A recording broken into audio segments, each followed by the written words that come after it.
အားလုံးပဲမင်္ဂလာပါတီချာဆန္နာပါဒီနေ့မှာတော့တီချာတို့သင်ခန်းစာ2.5တက်များအသုံးပြု၍စာရိုက်ခြင်းဆိုတဲ့ခေါင်းစဉ်ကိုဆက်ပြီးတော့လေ့လာသွားမှာဖြစ်ပါတယ်ဆိုတော့တီချာတို့ထုံးစံအတိုင်းပါပဲတီချာတို့ဝါကိုဖွင့်မယ်ဝါထဲကနေပြီးတော့တီချာတို့ file သင်လေးတစ်ခုခေါ်ထားမယ်ပေါ့နော် file သင်လေးတစ်ခုခေါ်လိုက်မယ်โอเคဆိုတော့တီချာတို့ဒီမှာ tab လေးတွေကိုအသုံးပြုပြီးတော့မှတီချာတို့စာရိုက်မှာဖြစ်တယ်စာရိုက်မယ်ပေါ့နော်စာရိုက်တဲ့အချိန်မှာဆိုလို့ရှိရင်တီချာတို့ကဒီ keyboard ကနေပြီးတော့ဒီမှာစာရိုက်လိုက်တယ်တက်တစ်ချက်ခုံလိုက်တယ်စာရိုက်တယ်တက်တစ်ချက်ခုံလိုက်တယ်စာရိုက်တယ်ဆိုတော့အဲ့လိုမျိုးပုံစံမျိုးနဲ့ရိုက်လို့ရတယ်ဒါပေမဲ့တစ်ခါတလေမှာကိုထားချင်တဲ့အချိုးစားလေးတွေကို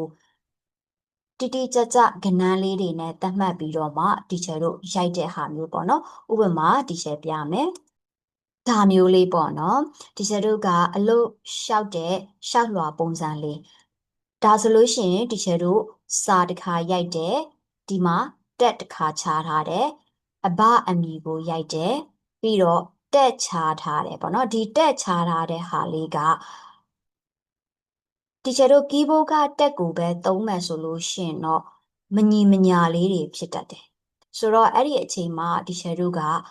တက်ပြက်အကွာဝေးလေးတွေကိုဘယ်နဲ့လက်မစီချားမလဲဆိုပြီးတော့အကုန်လုံးတူတူဖြစ်သွားအောင်သတ်မှတ်ပေးတာမျိုးကိုဆိုလိုတာဖြစ်ပါတယ်ဆိုတော့ tab လေးတွေထည့်တော့မယ်ဆိုလို့ရှိရင်တီချာတို့က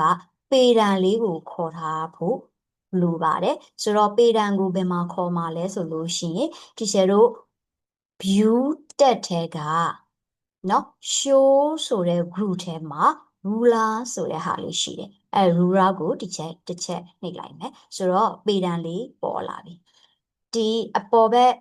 ထောက်မှာလည်းပေတံလေးရှိတယ်ဒီဘက်ဘယ်ဘက်မှာလည်းပေတံလေးပေါ်လာထည့်မယ်တက်လေးတွေမထည့်ခင်မှာတီချာတို့ကဒီ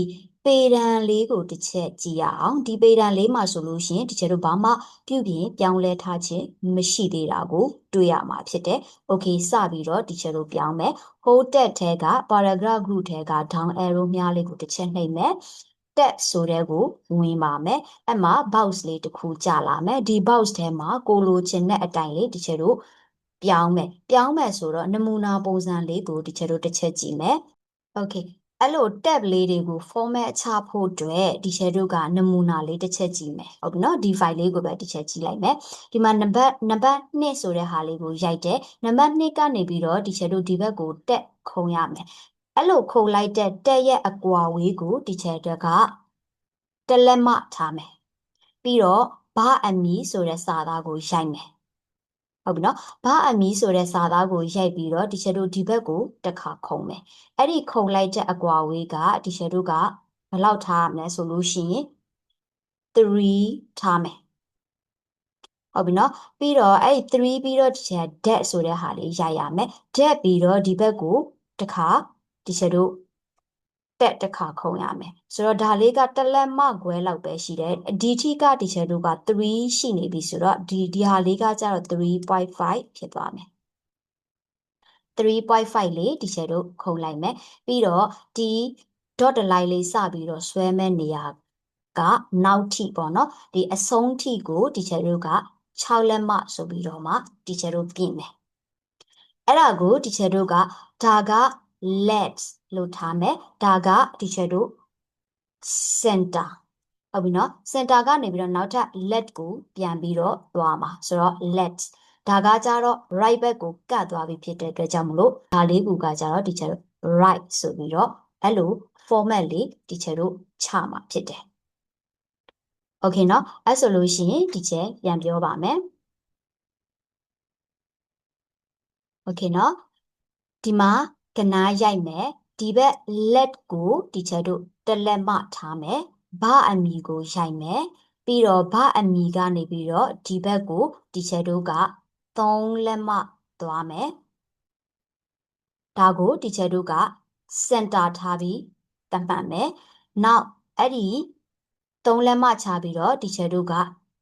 dead လေးကိုရိုက်မယ် dead ရိုက်ပြီးတော့ဒီဘက်ကိုတီချာတို့က let အနေနဲ့3.5သတ်မှတ်မယ် ပြီးတော့မှဒီချက်တို့ကဒီအဆက်လေးတွေကိုညာဘက်ထိကပ်ပြီးတော့မှ6လက်မထိဒီချက်တို့ယူလိုက်မယ်အဲ့ဒါက right ဆိုပြီးတော့ဒီချက်တို့သတ်မှတ်မယ်အဲ့လိုပုံစံလေးနဲ့ဒီချက်တို့ tab လေးကို format လေးချပြီးတော့ရိုက်သွားမှာဖြစ်တယ် okay အဲ့ဆိုလို့ရှိရင်ဒီချက်တို့စပြီးတော့ format ချကြည့်ရအောင် okay ဆိုတော့ဒီချက်တို့အရင်ဦးဆို let ကိုထားမယ်ဒီမှာ alignment ဆိုတဲ့နေရာမှာ let ကိုအမှတ်ချက်ပေးပြီးတော့ဒီရဲ့ dash မှာဒီချက်တို့လိုချင်တဲ့ပမာဏကိုရိုက်ထည့်ပါတစ်လက်မပြီးတော့ဒီမှာ set ကိုနှိပ်ရမယ်ဒါတစ်ခုပြီးသွားပြီနောက်တစ်ခုကကြတော့ဒီချက်တို့ center သွားမယ် center ကိုဒီချက်အမှတ်ချက်ပေးမယ်ဒီနေရာမှာ center ထားမဲ့အကွာလေးကိုရိုက်ထည့်ပေးမယ်3လက်မနော်တကယ်လို့ပျောက်သွားတယ်ဆိုလို့ရှိရင်ဒီ center လေးကိုပြန်ရွေးပေးပါပြီးတော့မှ set ကိုနှိပ်ပါဒါဆိုနှစ်ချက်ပြီးသွားပြီနောက်တစ်ချက်ကကြတော့ center ကနေပြီးတော့ဓာတ်လေးရိုက်ဖို့အတွက်ဒီချက်ကနည်းနည်းလေးတိုးမှဖြစ်တဲ့အတွက်ကြောင့်မို့လို့ let ကိုပဲပြန်ရွေးထားရမယ်အဲ့ဒီ let ရဲ့အကွာဝေးကဒီချက်တို့3.5ဒါက let ပေါ့နော်လက်ကိုတကယ်လို့ဒီမှန်ချစ်လေးကပြောင်းသွားတယ်ဆိုလို့ရှိရင်ကိုလိုချင်တဲ့ဟာကိုပြန်ပြီးတော့အမှန်ချစ်လေးအမြဲတမ်းပေးပြီးဖို့တော့လိုပါမယ်ပြီးတော့ဆက်ကိုတစ်ချက်နှိပ်မယ်ဟုတ်ပြီနောက်ဆုံးတစ်ခုကညာဘက်ကိုကတ်သွားမှာဘယ်လောက်ထိကတ်သွားမှာလဲဆိုလို့ရှိရင်6လက်မထိကတ်သွားမှာဖြစ်တဲ့အတွက်ကြောင့်မလို့ဒီချက်တို့က6ဆိုပြီးတော့ရိုက်ထည့်မယ်ပြီးတော့ alignment ကိုက right ဆိုပြီးတော့ရွေးလိုက်မယ်ပြီးတော့ set ဆိုတဲ့ဟာလေးကိုနှိပ်ထားမယ်ပြီးတော့မှခုနကဒီချက်တို့ဒီဘာအမီဆိုတဲ့နေရာမှာဖြီရမဲ့ dot လိုက်သွားတဲ့ပုံစံလေး leader လေးပေါ့နော် leader လေးကဒီချက်တို့ dot လေးတွေနဲ့ထားချင်တာလား dot သေးသေးလေးနဲ့ထားချင်တာလားဒါမှမဟုတ်လို့ရှိရင် dot နည်းနည်းကြီးတဲ့ဟာလေးနဲ့ထားချင်တာလားပုံစံလေးတွေရှိတယ်အဲ့ဒီမှာမိမိကြိုက်နှင်းသက်ရာကိုရွေးချယ်ပါဒီချက်ကနံပါတ်2 dot ပုံစံလေးကိုရွေးလိုက်မယ်ပြီးတော့ set ဆိုတာကိုပေးပြီးတော့ okay ပေးလိုက်ပါမယ် okay အဲ့ဆိုလို့ရှိရင်ဒီနေရာမှာသားတို့သမီးတို့တတိပြုမိတာလေးတစ်ခုတွေ့ရမှာဖြစ်ပါတယ်အဲ့ဒါဘာလဲဆိုလို့ရှိရင်စဒီချက်ရူဒါလေးကိုအစဒီချက်ဒီပေတံလေးကိုကြည့်ခိုင်းထားတယ်ပေါ့နော်အဲ့ဒီမှာဘာမှပြုပြင်ပြောင်းလဲထားတာမျိုးမရှိသေးဘူးအခုတီချာတို့က tab လေးတွေကိုနော် format ချလိုက်တဲ့အချိန်မှာဒီ pointer လေးရှိနေတဲ့နေရာကနေပြီးတော့ဒီဘက်ကိုတီချာတို့တလက်မဟုတ်ပြီနော်တီချာတို့ချလိုက်တဲ့ format လေးအတိုင်းဒီမှာတီချာတို့ရောက်နေတာကိုတွေ့ရလိမ့်မယ်ဟုတ်ပြီနော် okay အဲ့ဆိုလို့ရှိရင်အခုတီချာတို့စပြီးတော့မှ format ချထားပြီးပြီဆိုတော့တီချာတို့စပြီးတော့စာလေးတွေရိုက်လို့ရပါပြီစာရိုက်မယ်ဆိုတော့တီချာတို့အမြဲတမ်း hold tab ထဲမှာထားပါ hold tab ထဲမှာတီချာတို့ font ကိုမြန်မာ text ကိုရွေးထားတယ်ဟုတ်ပြီနော် for site ကကြတော့ရိုက်ပြီးမှလည်းပြောင်းလို့ရတယ်လို့အခုတည်းကနေပြီးတော့တခါတည်းပြောင်းထားလို့လည်းရပါတယ်ပြဿနာမရှိဘူးဒီချက်ကကြတော့ဒီတိုင်းလေးပဲရိုက်လိုက်မယ်ပေါ့နော် okay အဲ့ဆိုလို့ရှိရင်ဒီချက်တို့စာရိုက်မယ်တစ်ရိုက်မယ် keyboard ကနေပြီးတော့တက်လေးတစ်ချက်ခုံမယ်အမီဆိုပြီးတော့ရိုက်မယ်တက်လေးတစ်ခုခုံမယ်ပြီးတော့ keyboard ကနေပြီးတော့မှအနှုတ်လက္ခဏာလေးတစ်ချက်နှိပ်မယ်တက်လေးတစ်ချက်ခုံမယ်နောက်ထပ်တက်လေးတစ်ချက်ခုံပါမယ်okay ဒါဆိုလို့ရှိရင်ဒီချက်တို့ format ချလိုက်တဲ့ပုံစံလေးတိုင်းဖြစ်သွားပြီအန်နာလေးတစ်ချက်ခောက်မယ်နံပါတ်2ချက်တက်လေးတစ်ချက်ခုံမယ်ဘာအနီကိုရှိုင်မယ်တက်လေးတစ်ချက်ခုံမယ်နှုတ်လက္ခဏာလေးရိုက်မယ်တက်လေးတစ်ချက်ခုံမယ်နောက်ထပ်တက်လေးတစ်ချက်ခုံမယ်အန်နာလေးတစ်ချက်နှိပ်မယ်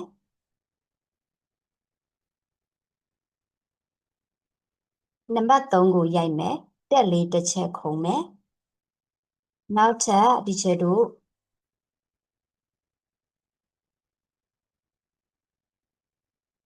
အမျိုးသားမှတ်ပုံတင်အမှတ်ဆိုပြီးတော့မှဒီချက်တို့ရိုက်လိုက်မယ်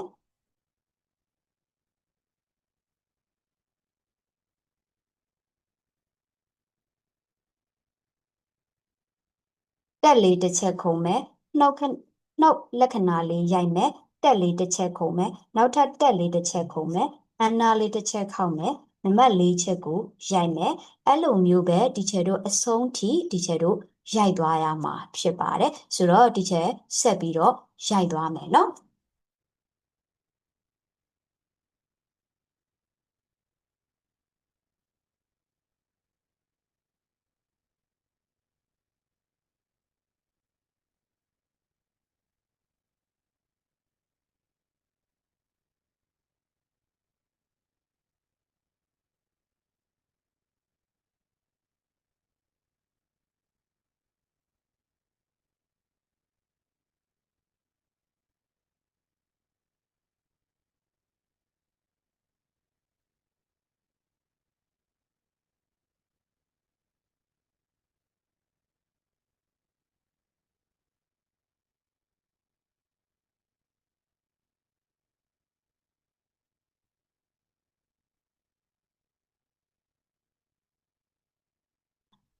ဒီနေရာမှာဆက်သွယ်ရာလိပ်စာကတခါတလေမှာစာကြောင်းလေးတွေကမဆက်တာမျိုးဖြစ်မှာဆိုလို့ဒီချက်ကဒီနေရာမှာနှစ်ကြောင်းလောက်ထပ်ပြီးတော့ထည့်ပေးလိုက်ပါမယ်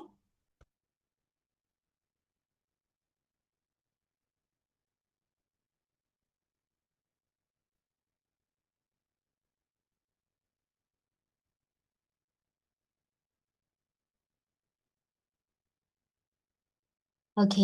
အဲ့ဆိုလို့ရှိရင်ဒီချက်တို့ဒါလေးကိုဖန်တီးလို့ပြီးသွားပါပြီဟုတ်ပြီအခုဆိုရင်ဒီချက်တို့ကအလို့ရှောက်တဲ့ form ပုံစံလေးတစ်ခုကိုဒီချက်တို့ရိုက်လိုက်တာဖြစ်ပါတယ်ဆိုတော့ကြည့်လိုက်တော့ဒီချက်တို့စာလုံးလေးနည်းနည်းလေးသေးနေတာအတွက်ကြောင့်မလို့နည်းနည်းလေးကြီးချင်တာပေါ့နော်ကြီးချင်တဲ့အတွက်ကြောင့်မလို့ဒီချက်က keyboard ကနေပြီးတော့မှ control A ဆိုပြီးတော့အကုန်လုံး select ပေးလိုက်မယ် home tab တဲက for group ထဲမှာ for site ကိုတစ်ချက်နှိပ်ပြီးတော့12လောက်တစ်ချက်ထားကြည့်လိုက်မယ်။ Okay ဒါလေးဆိုအဆင်ပြေပြီ။ Okay ဒါဆိုလို့ရှိရင်တော့ဒါလေးကိုသားတို့သမီးတို့နားလည်သွားမယ်လို့ယုံကြည်ပါတယ်။ဆိုတော့နောက်သင်ခန်းစာလေးဆက်ပြီးတော့ဒီချက်တို့ဆက်သွားကြည့်ရအောင်နော်။နောက်ထပ်ဒီချက်တို့က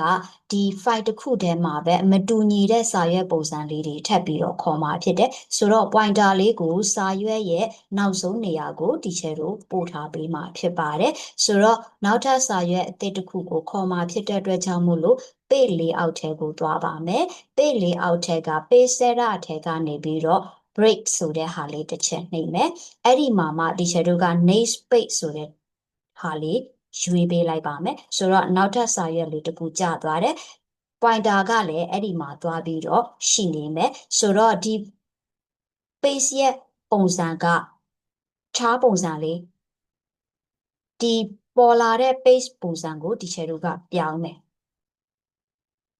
ဆိုတော့ဒီ shadow က page setter group ထဲကပဲ orientation ကိုတစ်ချက်သွားပြီးတော့မှ landscape ပုံစံလေးဒီ shadow ရွေးကြည့်မယ် okay ဒါဆိုလို့ရှိရင်ဒီ shadow က define ထဲမှာပဲမတူညီတဲ့စာရွက်လေးတွေကိုဒီ shadow ခေါ်လိုက်တာအခုခေါ်လိုက်တဲ့စာရွက်ပေါ်မှာဒီ shadow ကစာကြောင်းလေးတစ်ကြောင်းထပ်ပြီးတော့ရိုက်မယ်ရရမဲ့စာကြောင်းကဒါအမှတ်1အခြေခံပညာအထက်တန်းကျောင်းပစ္စမတန်းကျောင်းသူကျောင်းသားအမှတ်စီရင်ဆိုတဲ့စာသားလေးတစ်ချက်ရိုက်လိုက်ပါမယ်စာရိုက်မှာဖြစ်တဲ့အတွက်ကြောင့်မို့လို့ပိုးတက်ထဲကိုသွားထားမယ်ပြည်တော်စုဖို့ကိုဒီချက်တို့ရွေးထားပေးမယ် site ကဒီချက်12နဲ့ပဲရိုက်ပါမယ်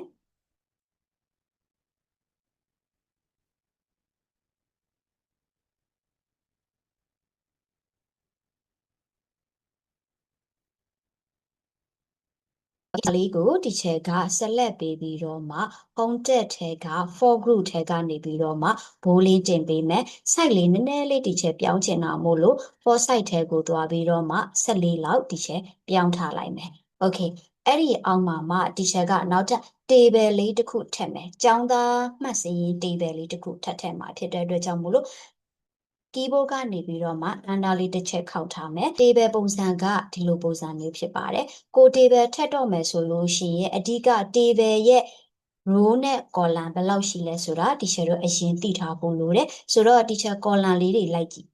ရေးကြည့်ရအောင်တစ် column နှစ် column သုံး column လေး column ငါး column 6 column 9 10ခု column က10ခုရှိမယ်ဆိုတော့ row ကိုရေးကြည့်ရအောင် row ကဒီမှာ1 row ရှိမယ်2 row ရှိမယ်3 row ရှိမယ်ဟုတ်ပြီနော်ဆိုတော့ teacher တို့က row က3ခုကောလမ်က8ခုဆိုတဲ့ table လေးတစ်ခုကိုတီချာတို့ကဖန်တီးမှာဖြစ်တယ်ဟုတ်ပြီနော်ဆိုတော့တီချာတို့က insert tab ထဲကိုသွားပါမယ် insert tab ထဲက table group ထဲက table ရဲ့ down arrow မြားလေးကိုတစ်ချက်နှိပ်မယ်တို့ကကိုလိုသလို row ကောလမ်ဘယ်လောက်ဆိုပြီးတော့ဒီလိုမျိုးသတ်မှတ်ပြီးတော့မှထည့်လို့ရတယ်လို့တီချာကတော့ insert table ကိုတစ်ချက်သွားပြီးတော့ထည့်ပါမယ်ခုနတီချာတို့မှတ်ထားတာကောလမ်က8ခုရှိမယ် row က3 row ရှိတယ်ဆိုပြီးတော့ဒီချက် keyboard ကနေပြီးတော့ရိုက်ချက်လိုက်တယ်ပြီးတော့မှ okay ပေးပြီးတော့ထွက်လိုက်တယ်ဆိုတော့ဒီချက်တို့ table လေးတစ်ခုရလာပြီဒီ table မှာဒီချက်တို့ပြင်စရာလေးတွေရှိပါတယ်เนาะ table ကွက်လေးတွေကိုပေါင်းရမယ်အကွက်လေးတွေရှိတယ်ဆိုတော့ဒီချက်တို့ဘယ်လိုပေါင်းမှလဲဆိုတာတစ်ချက်ကြည့်ရအောင်အစင်ဆိုတဲ့နေရာမှာ तू ကဒီ row နှစ်ခုကိုပေါင်းထားတယ်ပေါ့နော်ဆိုတော့ဒီချက်တို့ row နှစ်ခုကိုပေါင်းမှဖြစ်တဲ့အတွက်ကြောင့်မို့လို့ဒီ table ပေါ်မှာ pointer အမဲလေးဒီလိုပုံစံလေးပေါ်လာပြီဆိုလို့ရှိရင်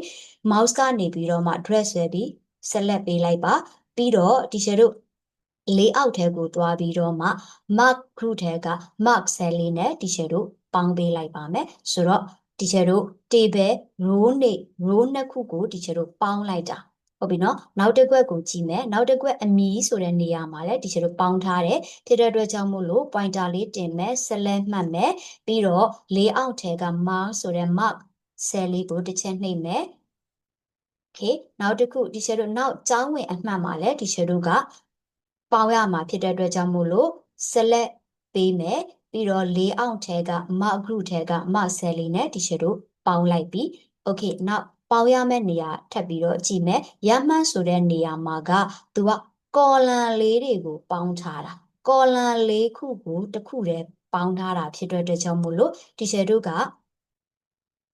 select ပေးမယ်တစ်ကောလမ်နှစ်ကောလမ်သုံးကောလမ်လေးကောလမ်သုံးခုကို select sorry လေးခုကို select ပေးပြီးတော့မှခုနလေးအောင်ထဲက mark ထဲက mark cell လေးကိုဒီချက်တို့ပေါင်းစည်းပေးလိုက်မယ်ဆိုတော့နောက်ဆုံးတစ်ချက်အစစ်ဆိုတဲ့နေရာမှာသူက row နှစ်ခုကိုပေါင်းထားတာဖြစ်တဲ့အတွက်ကြောင့်မို့လို့ဒီချက်တို့ row နှစ်ခုကို select မှတ်ပေးမယ်ပြီးတော့လေးအောင်ထဲက mark ထဲက mark cell လေးကိုနှိပ်ပြီးတော့မှပေါင်းလိုက်မယ်အခုဆိုလို့ရှိရင်ဒီချက်တို့ table ထဲမှာပါတဲ့စာသားလေးကိုစပြီးတော့ရိုက်ထည့်လို့ရပြီရမယ်ဆိုတော့ table ထဲမှာ select ပေးထားမယ် home tab ထဲကိုသွားပြီးတော့မြန်မာ font ကိုပြောင်းထားမယ်စပြီးတော့ဒီချက်တို့စာရိုက်လို့ရပြီစင်ရိုက်တဲ့တက်လေးkeyboard ကနေပြီးတော့တက်လေးတစ်ချက်ခေါ်လိုက်မယ်ပြီးတော့အမီဆိုပြီးတော့ရိုက်မယ်တက်လေးတစ်ချက်ခေါ်လိုက်မယ်ပြီးတော့ကျောင်းဝင်အမှတ်ကိုရိုက်ပါမယ်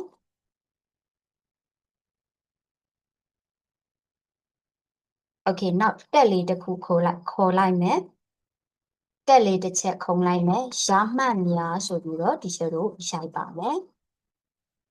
โอเคနောက်တက်လေးတစ်ချက်ခုံလိုက်မယ်ဒါကကြတော့ဒီချက်တို့နောက်ဆိုအစ်စ်ကိုပြောတာပါโอเคဆိုတော့ဒါဆိုလို့ရှိရင်ဒီချက်တို့ table ထဲမှာထည့်လိုက်ပြီးနောက်ရမရဲ့အောက်မှာဘာသာရပ်လေးတွေကိုဒီချက်တို့ထည့်ပါမယ်မှာမြန်မာစာရှိပါမယ်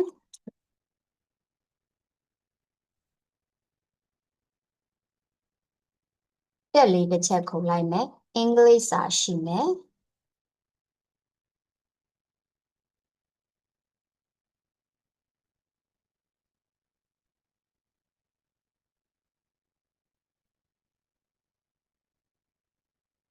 တက်လေးတစ်ချက်ခုံလိုက်မယ်ပင်ချာရှိမယ်ပြီးတော့စုစုပေါင်းရမှတ်ရှိမယ်ပေါင်းပေါ့နော်စုစုပေါင်းရမှတ်โอเคဒါဆိုလို့ရှိရင်တီချာတို့လိုချင်တဲ့စာသားလေးတွေရိုက်လိုက်ပြီးအဲ့ဒီမှာစာလေးတွေကိုတီချာတို့ညှိမယ်ပေါ့နော်အလဲစင်တာပို့ရင်ပို့မယ် just ဖြစ်အောင်လုပ်မယ်ပေါ့နော်ဆိုတော့တီချာတို့ပြောင်းချင်ပြုတ်ချင်တဲ့ဟာကိုအမြဲတမ်း select ပေးဖို့လိုအပ်ပါတယ်ဆိုတော့ဒီစာသားလေးတွေကိုတီချာက select လေးပေးလိုက်တယ်ပြီးတော့မှ home tab ထဲက paragraph group ထဲမှာ teacher က center နဲ့ teacher တို့အလယ်ကိုရွှေ့ပေးလိုက်မယ်အဲ့လိုမျိုးပဲနောက်တစ် row မှာရှိတဲ့မြန်မာအင်္ဂလိပ်သင်္ချာပေါင်းဆိုတဲ့ဟာလေးကိုလည်း select ပေးပြီးတော့ home tab ထဲက paragraph group ထဲကနေပြီးတော့မှ center လေးကိုရွေးပြီးတော့အလယ်ကိုပို့ထားလိုက်မယ်ဟုတ်ပြီကျောင်းသားရဲ့အရေးအတွက်ကဒီလောက်ပဲရှိတာမဟုတ်ဘူးအများကြီးရှိနိုင်တယ်ဖြစ်တဲ့အတွက်ကြောင့်မို့လို့ဒီ table လေးကိုထပ်ပြီးတော့ထည့်သွားခြင်းနဲ့ဆိုလို့ရှိရင်ဒီ table ရဲ့အောက်ဆိုနာလေးကို pointer လေးတင်လိုက်တာနဲ့အပေါင်းလက္ခဏာလေးပြနေတာကိုတွေ့ရမှာဖြစ်ပါတယ်အဲ့ဒါကို mouse ကနေပြီးတော့မှကလစ်တစ်ချက်နှိပ်ရင်နောက်တစ်ခွက်ပေါ်လာတယ်နောက်ထပ်ကလစ်လေးတွေကိုစက်တိုက် teacher တို့နှိပ်သွားခြင်းအားဖြင့်လဲ table လေးတွေကိုလိုချင်တဲ့ table ကိုထပ်ပြီးတော့မှပေါင်းထည့်သွားတာဖြစ်ပါတယ်โอเคဒီနေ့သင်သွားလိုက်တဲ့ခေါင်းစဉ်လေးကိုပြန်ပြောရမယ်ဆိုလို့ရှိရင် teacher တို့စာရိုက်တဲ့အချိန်မှာအကွာဝေးညီတူညီမျှလေးတွေတတ်မှတ်ပြီးတော့တက်လေးတွေကိုအသုံးပြုပြီးတော့မှစာရိုက်သွားတာဖြစ်ပါတယ်ဥပမာအနေနဲ့ teacher တို့အလို့လျှောက်တဲ့ CV ဖုန်းပုံစံလေးတွေကိုရိုက်တဲ့အချိန်မှာအသုံးပြုပါတယ်နောက်တစ်ခုကကြတော့ define ထဲမှာပဲ teacher တို့မတူညီတဲ့စာရွက်လေးတွေကိုခေါ်ထည့်တာဟုတ်ပြီနော်ပြီးတော့ teacher တို့ဒီ word file ထဲမှာပဲ table လေးတွေကိုဘယ်လိုထည့်ရလဲဆိုတာကို teacher တို့ပြောသွားတာဖြစ်တယ်ဆိုတော့ teacher တို့ဒီရိုက်ပြီးတိုင်းဒီ teacher တို့ရဲ့ file လေးတွေကိုအမြဲတမ်းသိမ်းပေးဖို့လိုအပ်ပါတယ်ဆိုတော့ဟိုသင်ခန်းစာ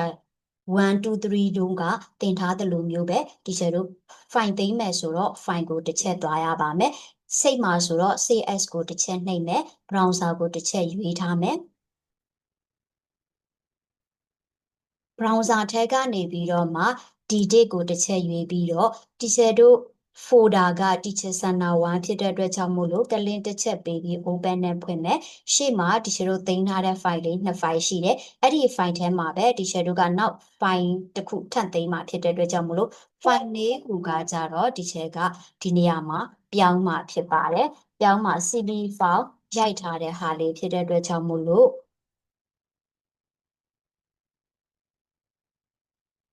ဒီချက် CV ဆိုတဲ့ file နာမည်လေးပေးလိုက်မယ်ပြီးတော့ဒီချက် save ဆိုတဲ့ဟာလေးနဲ့ save လိုက်မယ် okay အဲ့ဒါကို teacher တို့ file လေးပိတ်ကြည့်ရအောင်ပိတ်မယ်ဆိုတော့ teacher က close နဲ့ပိတ်လိုက်မယ်ပိတ်ပြီးတော့ပိတ်ထားတဲ့ file ကို teacher တို့ပြန်ပြီးတော့ဖွင့်ကြည့်မယ်ဆိုလို့ရှိရင် this PC ထဲကိုသွားမယ်ဒီတင်ထဲကိုဝင်မယ် teacher center 1ဆိုတဲ့ folder လေးကိုကလင်း2ချက်နှိပ်မယ်ဒီမှာ CV ဆိုတဲ့ file လေးတစ်ခုထပ်ပြီးတော့ပို့လာပြီအဲ့ဒါလေးကို teacher တို့ဖွင့်ကြည့်ရအောင်ကလင်း2ချက်စက်တိုက်ဖွင့်လိုက်မယ်โอเคဆိုတော့ဒီမှာ teacher တို့ရဲ့ file လေးတစ် file ထပ်ပြီးတော့ရောက်သွားပါပြီဆိုတော့ဒီနေ့သင်လိုက်တဲ့သင်ခန်းစာလေးကိုအားလုံးနားလည်မယ်လို့မျှော်လင့်ပါတယ်နောက်သင်ခန်းစာတွေမှာ teacher တို့ပြန်တွေ့ပါမယ်